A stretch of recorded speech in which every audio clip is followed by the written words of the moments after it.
Good evening, everyone. In tonight's update, we are going to take a closer look at the developing weather pattern, beginning with a brief review of the major winter storm that is currently concluding in the northeastern part of our country. We will also examine the very active and cold pattern that we expect will continue for the central and eastern United States. As I mentioned, we will keep this report concise for you this evening. I have been preparing some detailed materials for our Prestige Weather community in our online forum, which you can find a link to in the description and the first comment below this video. I have been quite busy providing updates in there, particularly in the announcements section. We have been very active discussing this snowstorm and others that may be on the horizon, so please feel welcome to join the conversation. Looking at this current storm, it is certainly a powerful and complex system. We have observed a wide variety of impacts from it. We saw strong thunderstorms, known as supercells, just off the coast of the Outer Banks, and some of those did move ashore, bringing some severe weather. Many areas underneath the main system experienced very heavy rainfall, and we also saw winter weather across many communities, which is still ongoing. In fact, the snowfall is still very heavy for many locations throughout New York State, Maine, New Hampshire, Vermont, Massachusetts, and parts of Connecticut. It appears the only northeastern state largely spared is Rhode Island, where only the northernmost areas are seeing some snow. This has been a truly remarkable storm, and we encourage you to send in your photographs. Any videos or similar observations you may have would be wonderful to see. If you experienced this snowstorm, please feel free to share them in our online forum. We always appreciate seeing the conditions in your area. We are even holding a December photo contest, so we welcome your submissions. Now, let us turn our attention to some of the forecast models. Beginning with the European model, it is clear that by the very early morning hours of tomorrow, this storm will have concluded. By tomorrow afternoon, we will be left with very cold air in its wake. There will be some snow showers across the Rockies and the northern plains, as well as near the Great Lakes.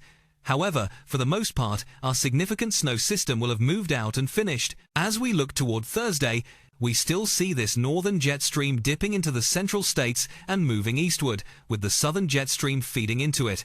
This will be the next winter storm we need to monitor.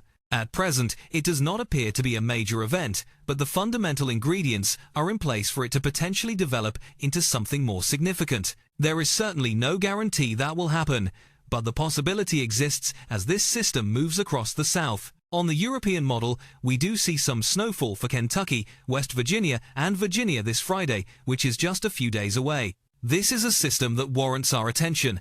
The model then shows it moving into parts of the mid-Atlantic, including Washington, D., Maryland, Delaware, New Jersey, and Pennsylvania.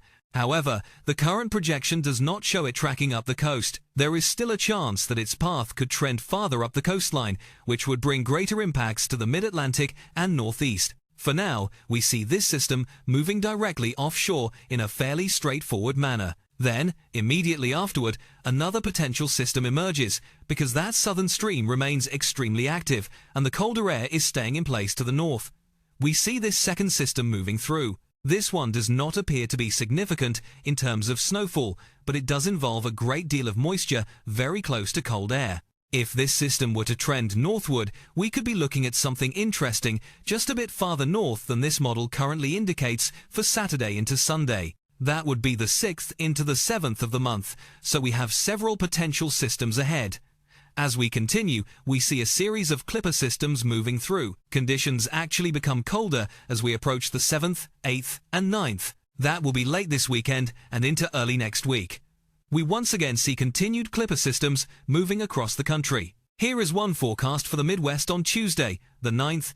It then moves into the Great Lakes, the Mid-Atlantic, and the Northeast, developing into a modest low-pressure system offshore. This is a fairly classic setup, and that will be as we move from the 9th into the 10th. That particular system is not major, but we see another one right behind it. Forecast for the Midwest on the 10th, moving into the Ohio Valley, Mid-Atlantic, and Northeast. This second one does develop into a more substantial offshore low, just off the coast of the Mid-Atlantic and Northeast around Thursday, the 11th. This could pose a potential snowfall threat for many of these areas. We can see the model indicating moderate to heavy snowfall as of this forecast run. Then, it appears the overall weather pattern may shift, at least according to the models for now. We see the main jet stream beginning to form a ridge over the east, which starts to steer winter storms more toward the northern plains, the Midwest, and the Great Lakes. Much like we saw recently, one system passes by, and then we see a very significant western snow system toward the end of the forecast period. This pattern change appears to be happening after the 10th of the month on these models. Therefore, much of this is beyond 7 days out, and some of it is beyond 10 days out. So, it is wise to approach this with some caution, but I have noticed this consistent trend on the models. And as we take a look at the GFS model, we see our current snowstorm moving away. We then get that coastal system, which is actually much less impactful on this particular model for the 5th and 6th, and then we see another one move in behind it. This one appears more substantial on this model. We see Missouri and Illinois receiving some snowfall on Sunday morning. As we move forward, states like Indiana, Kentucky, and Ohio begin to see activity. This is at 1 a.m. on Monday, December 8th, where we see West Virginia and Virginia getting some snowfall. And as we continue to follow its progression, we do see parts of the Mid-Atlantic receiving some snow, as this low develops offshore into a rather significant system. This is only 5 or 6 days away in the medium range of our forecast, so it is certainly something to track. This will surely be the next system that we discuss at length, not only here on the channel, but also within our online community. Now, as we continue with this forecast, we see that system moves out. We begin to see the same clipper trend developing, where these systems move from the Midwest around the 10th into the Great Lakes and Ohio Valley, and then eventually impact the Mid-Atlantic and Northeast. So, we have a very similar setup to the European model, with even another system moving through, bringing some Mid-Atlantic and Northeast snowfall again around the 12th and 13th. So again, we have numerous opportunities for snowfall. However, similar to the European model, we see this pattern completely change after the 12th, turning into a warmer in the east and colder in the west pattern. So overall, precipitation on the European model does begin to increase out west. We have seen a significant upward trend there, and we continue to see this southern stream moving across the southeastern states, which brings a great deal of precipitation there as well. The precipitation anomaly maps reflect that, with a lot of activity out west and for the southeast. The total snowfall on the European model is more elevated out west than in previous model runs because of that increase in activity. We also see a good amount for the northern plains, upper Midwest, Great Lakes, and Ohio Valley, with more on the way for the Mid-Atlantic and Northeast.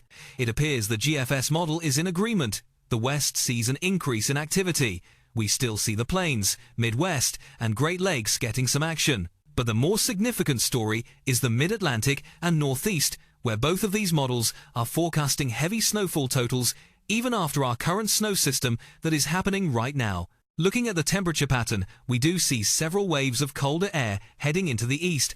Then, we do warm up right after the 12th on this model. It looks like at the very end of the forecast period, there is another major Arctic blast on the way toward the east. However, that is not highly relevant at this time, as it is 360 hours away. On the GFS model, we see one major cooldown, a second major cooldown, a third major cooldown, and then almost a fourth, very minor one, before we warm up after the 12th, just like the European model. So, both of those models do agree on this. I will say the ensemble guidance, which averages many models together, looks quite consistent.